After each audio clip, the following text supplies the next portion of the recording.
뛰어넘는 대안이라는 제목으로 말씀을 준비했는데요. 이 제목은 어디서 온 거냐면 책 이름에서 온 겁니다.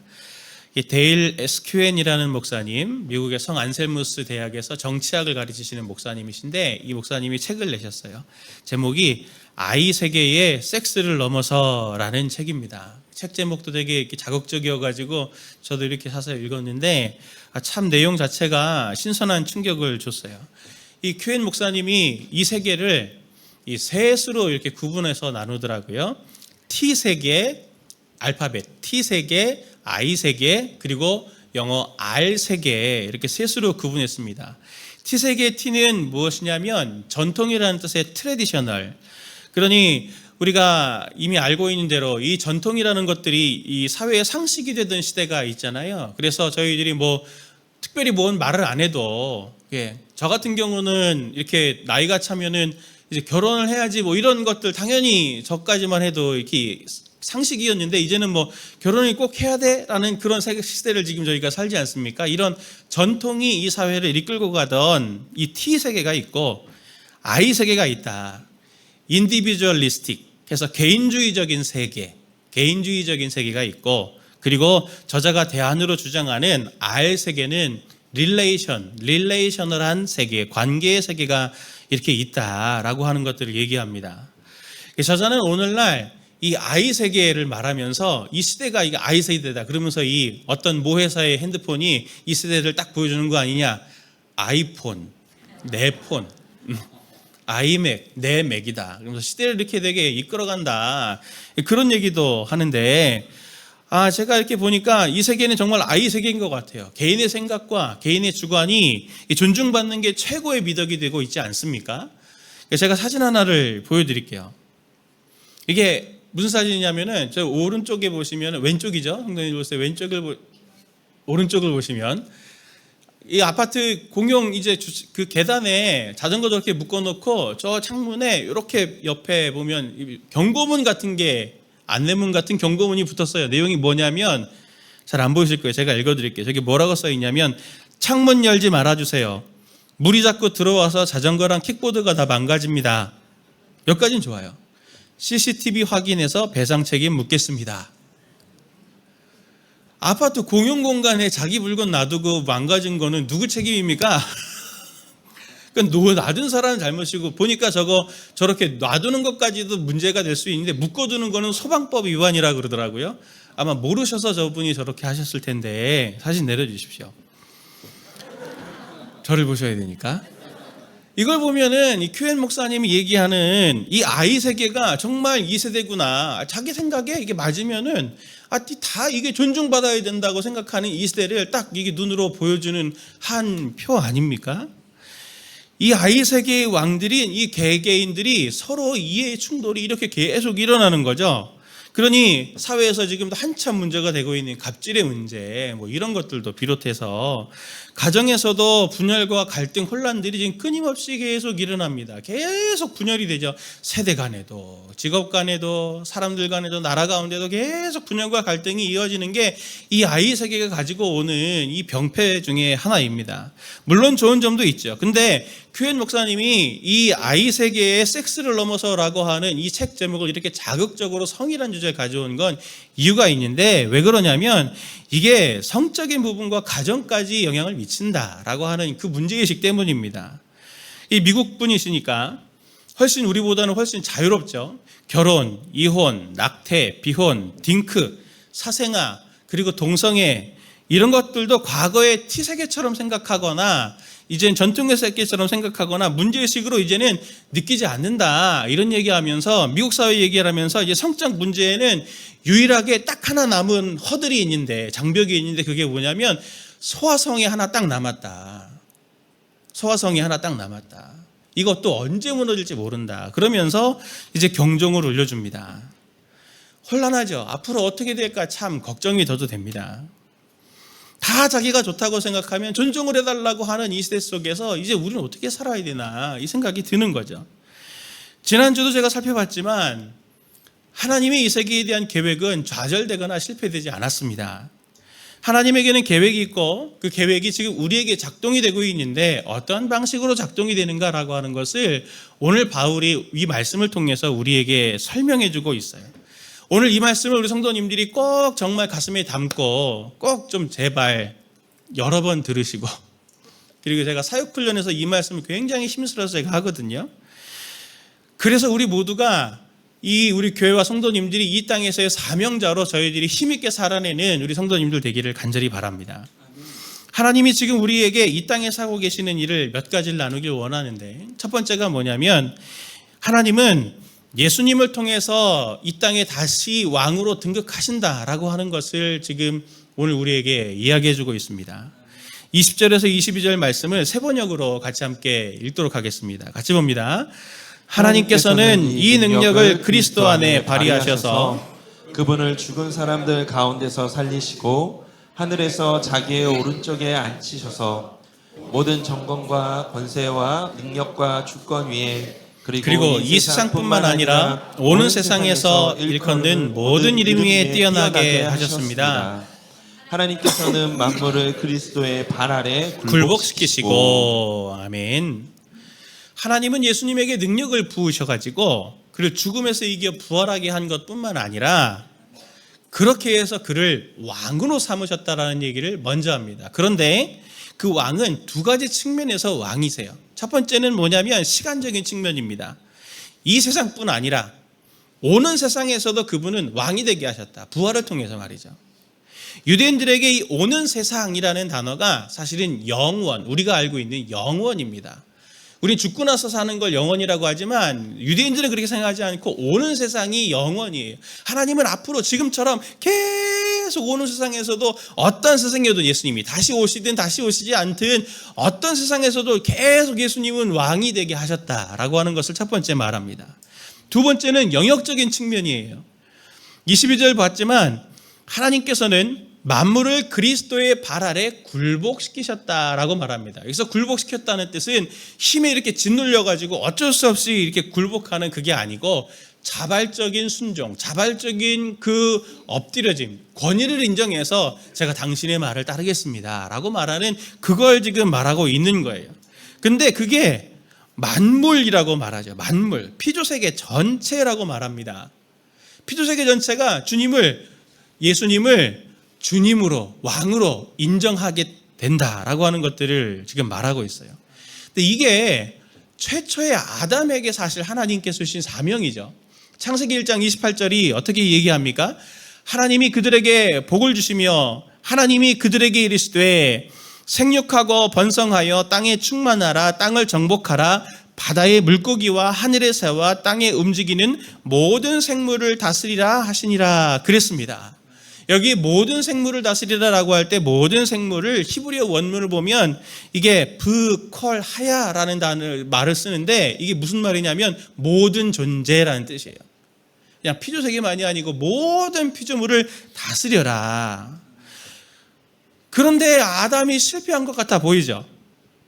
이 땅을 다스리려던 하나님의 계획이 아담의 타락에 의해서 이게 실패된 것 같습니다. 그런데 하나님은 그 아담의 계획이 실패하지 않고 둘째 아담인 예수 그리스도를 통해서 지금 다시 재개되고 실행되게 한다, 실행되고 있다라고 하는 것을 우리에게 이야기해 줍니다. 우리가 예수님께 기도하고 예수님 도와주십시오, 저를 긍휼히 여겨주십시오, 그렇게 의지하는 이유가 바로 여기 있는 거예요. 그분이 왕이시기 때문입니다. 바울과 성경이 말하는 것은 그냥 하나님과 예수님을 신적인 존재로 이렇게 올려놓고 섬기면서 숭배하라고 하는 것을 말하는 게 아니에요. 예수님이 지금도 부활하시고 승천하셔서 우리와 지금 함께 하시면서 실질적으로 왕이 통치하듯 대통령이 통치하듯 그렇게 통치하는 존재로 설명을 합니다. 우리는 그렇게 하나님의 나라를 사는 거예요. 한편으로는 대한민국이라고 하는 그러한 나라의 법을 지켜가면서 우리가 이 정치 위정자들의 권세의 통치를 받아가며 살지만, 다른 한편으로는 훨씬 더 본질적으로는 예수 그리스도라고 하는 왕의 통치를 받아서 지금 우리가 살아가고 있는 존재들이다라고 하는 것을 말하는 게 바로 성도의 정체성이고 교회의 모습이다라고 하는 걸 우리에게 바울이 설명하는 겁니다. 꼭 이것을 기억하세요. 그래서 성도님들이 두려운 마음이 들거나 한계 상황이 들거나 어떤 상황이 되든지 기도하는 걸 쉬지 않는 이유가 바로 여기에 있어야 되는 거죠. 그때그때마다 기도하면 왕이신 주님이 때에 따라 우리를 보호하시기도 하시고 우리를 인도하시기도 하시고 우리를 지켜주시는 하나님이십니다. 이게 하나님이 우리에게 지금 하고 계신 일이에요.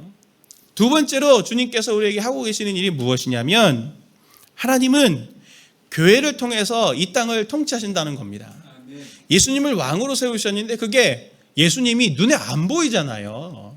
초자연적인 존재잖아요. 그러니 예수님의 재림 때는 분명히 보이는 존재로 오실 텐데 그 전까지는 어떻게 그 하나님의 왕권이 나타나느냐, 그게 바로 교회를 통해서라고 하는 겁니다.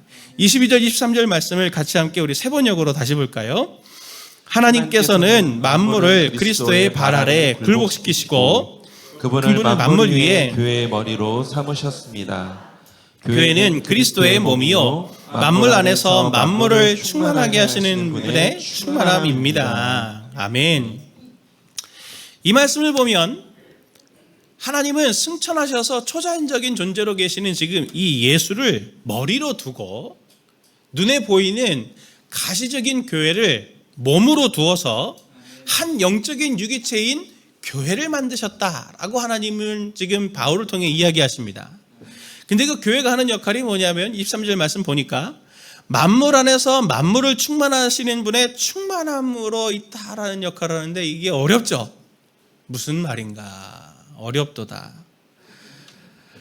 충만이라는 단어를 계속 쓰니까 이게 어려운데 이게 굉장히 중요하니까 세 번이나 강조된 거잖아요. 근데 이 충만이라는 단어의 뜻이 원을 보면 이렇게 가득 찼다라는 뜻입니다. 이렇게 물컵에 물을 가득 채우면은 이 가득 찬 게 한 방울 떨어뜨리면 흘러내리는 딱 그 상태가 이 충만인데, 이 말씀을 좀 쉽게 이해하려면 우리에게 익숙한 에베소서 5장 18절 말씀 우리 다 알고 계시죠? 술 취하지 말라. 이는 방탕한 것이니 오직 성령으로 충만함을 받으라. 술 먹지 말라는 말씀으로 이 말씀을 쓰는데 맞는 말이지만 또 틀린 말이기도 해요. 근데 이게 왜 그러냐면 원문을 보면 이렇게 되어 있습니다. 제가 거기 가로를 넣었는데 술 취하지 말라 이는 방탕한 것이니 하면서 가운데 이 도리어라는 말이 들은 거예요. 술 취하는 것 대신에 뭘 하라는 거예요? 예, 성령님께 취해라는 얘기예요, 이게. 자, 술 취하면 어떻게 됩니까? 저는 모릅니다. 대답하시기 전에 먼저 말씀드렸어요. 그러면 뭐가 본분이잖아요. 저는 모릅니다. 사람이 술 취하면, 제가 그런 얘기 들었어요. 사람이 술을 취하면 나중에 술을 많이 먹으면 사람이 술을 먹는 게 아니고 뭐를 먹는다고요? 술 사람 먹는다, 그런 얘기 하시잖아요.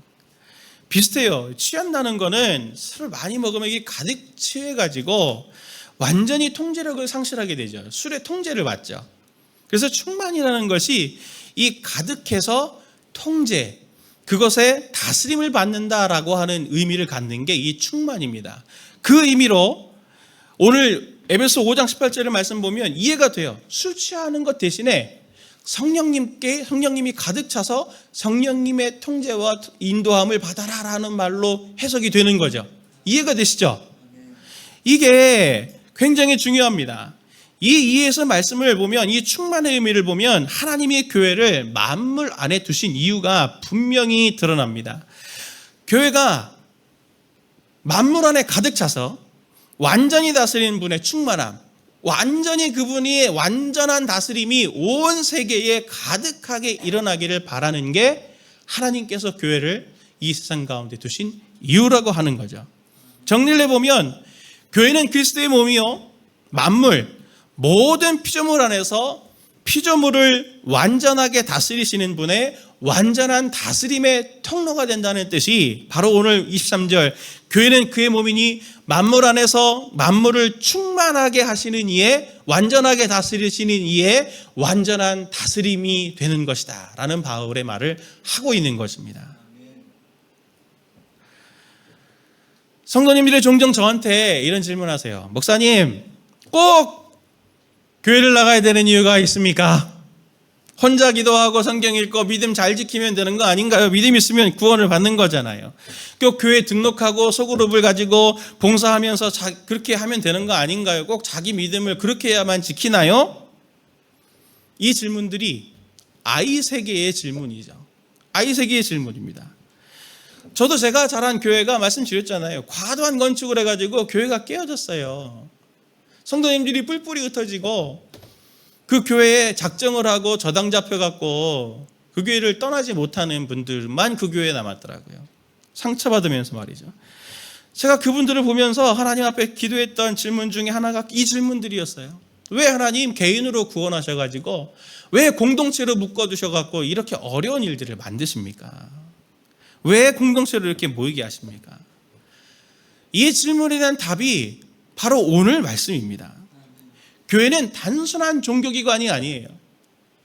그냥 숭배하고 하나님을 숭배할 것 같으면 개인적으로 그렇게 해도 돼요. 그러니까 우리 개인 묵상을 하죠.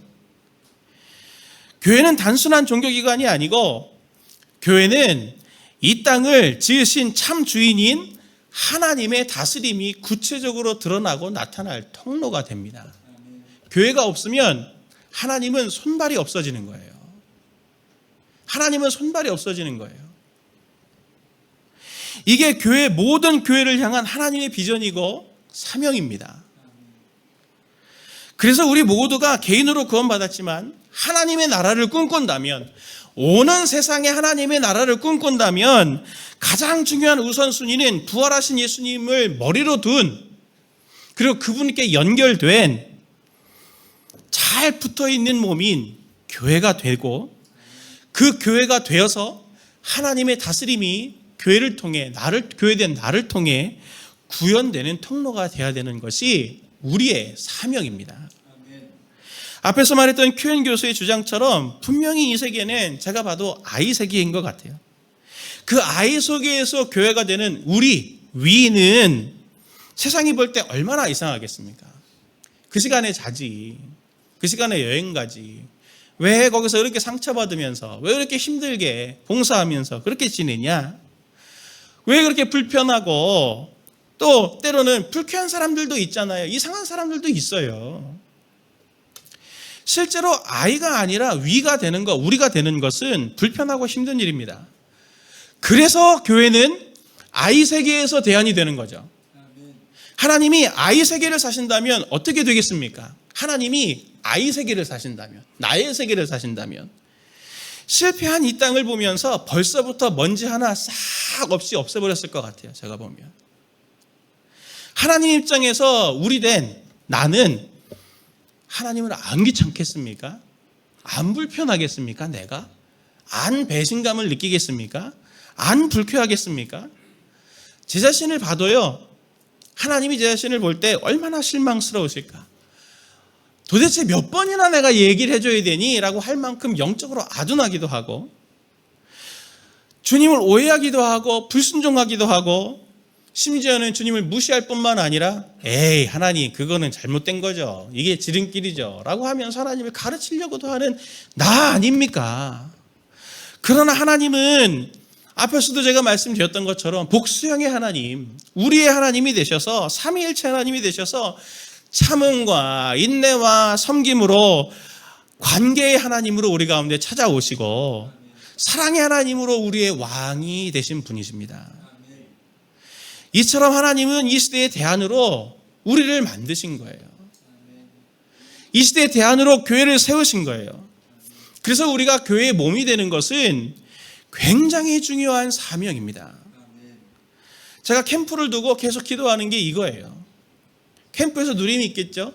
말리포 사실 낚시입니다. 저거 비 오면 그냥 저 좋은 해변 잘 못 누리잖아요. 캠프도 좋고 프로그램도 좋고 말리포 해수욕장도 좋고 이런 프로그램 저런 프로그램 다 좋지만 사실은 거기에서의 누림은 우리가 단단한 공동체가 되고 공동체를 경험하는 것을 통해서 하나님이 우리를 공동체로 만들어주신 이것이 얼마나 좋은가라고 하는 것을, 그걸 우리가 맛보기를 원해서 제가 이 캠프를 기도하며 지금 하나님 앞에 의지하고 있습니다. 우린 지금 물리적인 교회죠. 공간적으로 한 자리 있지 않습니까? 모임적으로 한 교회예요. 그러나 그걸 넘어서 마음과 마음이 연결되고 삶과 삶들이 연결되어져서 더 유기적인 교회가 되어서 우리 안에서 함께 동일하게 일하시는 하나님, 우리 안에서 함께 우리 가운데서 운행하시는 그 성령님을 우리 공동체를 통해서 선명하게 보고 그것을 누리게 되는 것들을 제가 간절히 바랍니다. 그래서 각 지체들이 더 연결되고 결합되어져서 한 몸이 돼서 그 한 몸으로 더욱 주님인 주님과도 연결되는 것을 시도하는 것을 제가 바라는 거예요. 잠자리 불편할 겁니다. 제가 평균 내보니까요, 한 분이 내시는 회비가 얼마냐면 6.6만 원이더라고요. 2박 3일에 6.6만 원이면 식비도 안 돼요. 그게 뭘 보여줍니까? 퀄리티를 보여주는 거잖아요. 2박 3일에 6.6만 원이에요. 잠자리도 불편할 거예요. 오가는 길도 불편하죠. 자다 보면 코 고는 사람들도 있겠죠. 밥도 같이 먹어야 되니까 기다려야 되는 것도 있겠죠. 불편한 것 투성일 겁니다. 성격 안 맞는 사람도 한조일 수 있고요. 그러나 그렇게 불편을 감수하는 것들을 통해서 연결되는 시도를 우리가 하나님 앞에서 하는 겁니다. 주님이 우리를 어떻게 연결하시려고 그렇게 참고 인내하시나라고 하는 것도 보게 되는 거죠. 이 참고 인내하는 연결되는 시도가 공동체를 위한 섬김의 헌신이 되는 것입니다.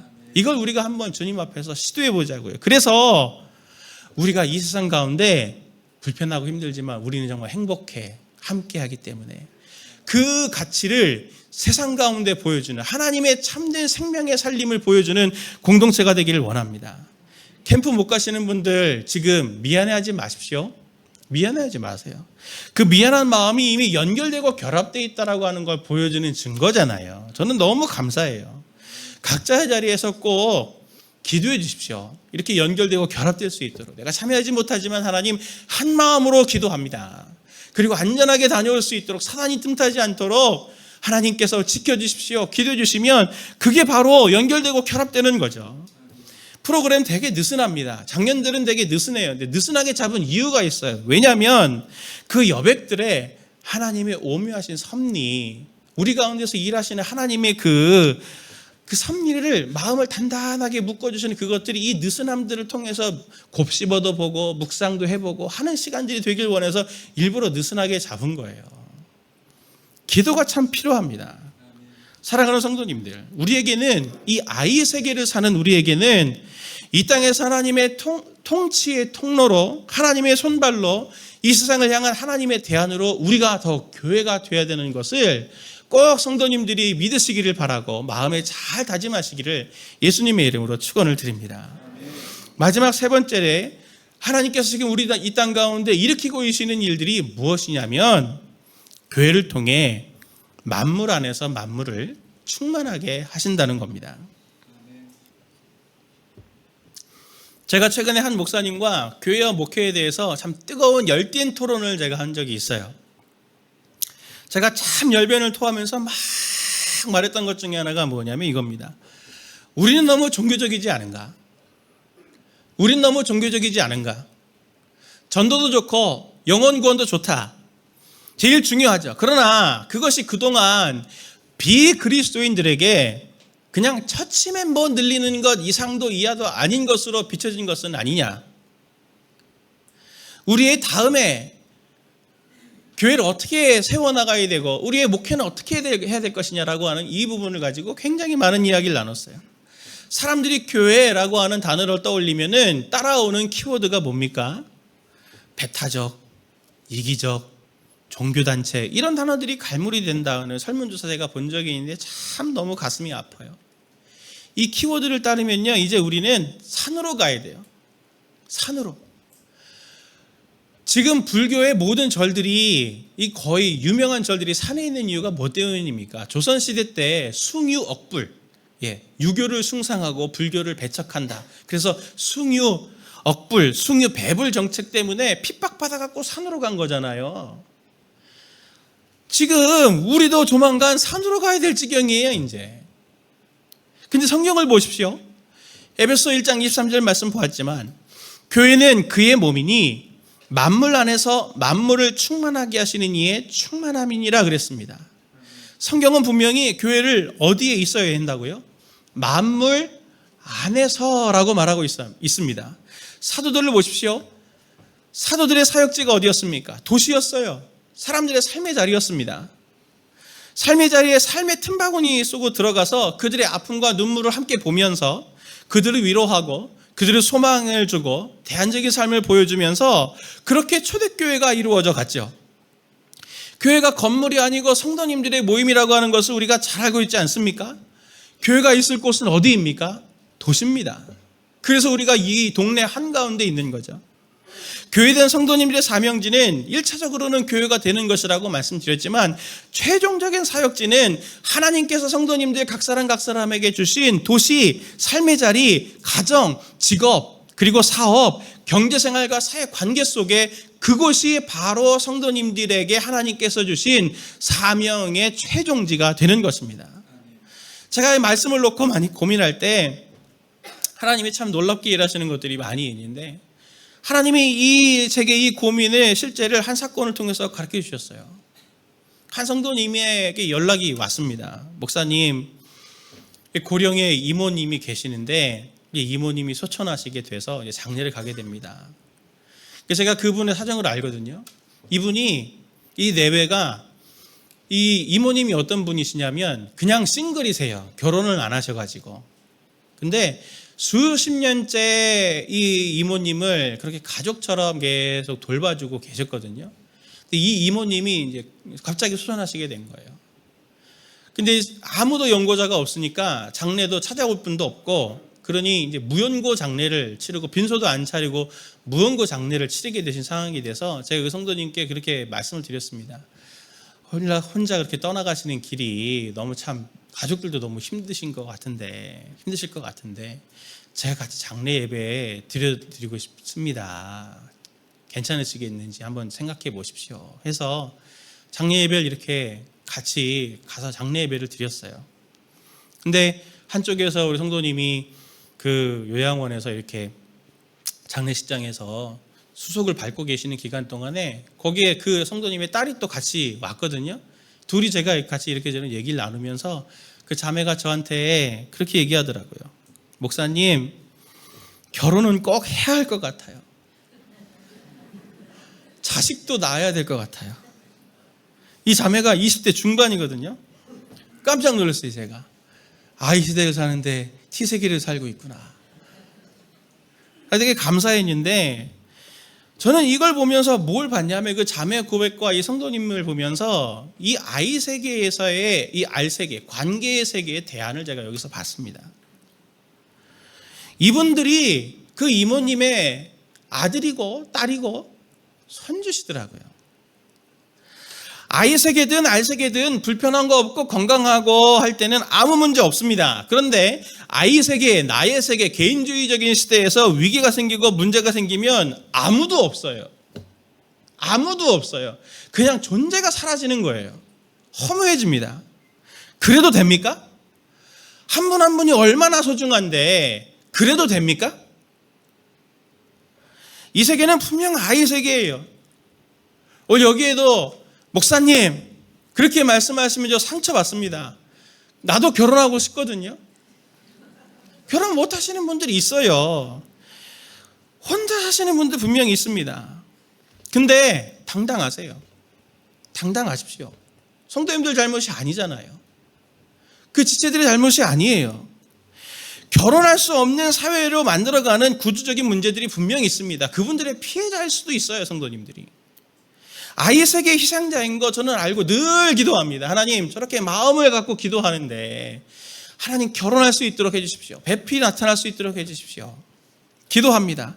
그러나 제가 교회를 놓고 꿈꾸고 기도하는 것은 그분들만이 아니고 지금 아이 세계를 살면서 아직 지금도 그렇게 위기를 모르고 살아가는 이 많은 교회 밖에 있는 성도들을, 사람들을 놓고도 기도해요.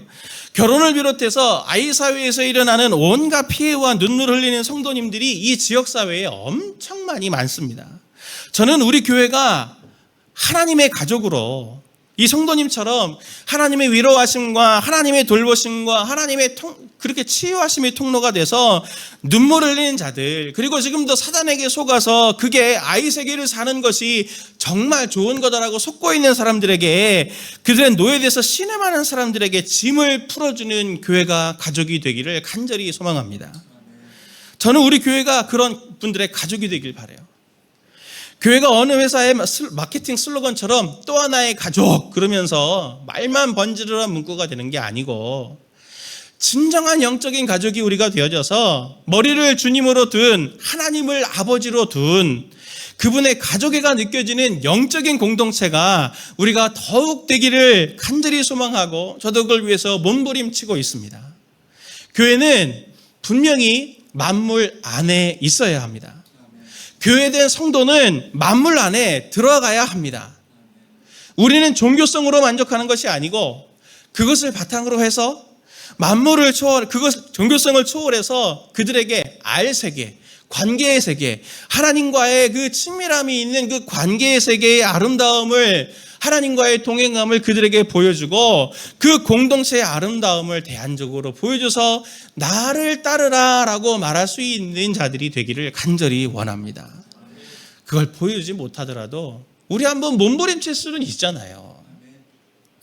만물을 충만케 하는 그 첫걸음, 그게 바로 함께 사는 겁니다. 함께 사는 거.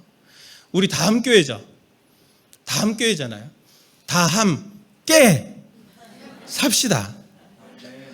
우리 교회가 돼서 서로 함께 살아야 돼요. 그래야 그리스도의 몸이 되고, 우리가 교회 돼서 세상 안에서 그들과 다 함께 살아서 우리를 통해 그들이 영혼의 구원만이 아니라 정말 사회적이고 물질적이고 관계적인 모든 면에서 구원을 경험하는 하나님의 통치의 손발이 되기를 간절히 소원합니다.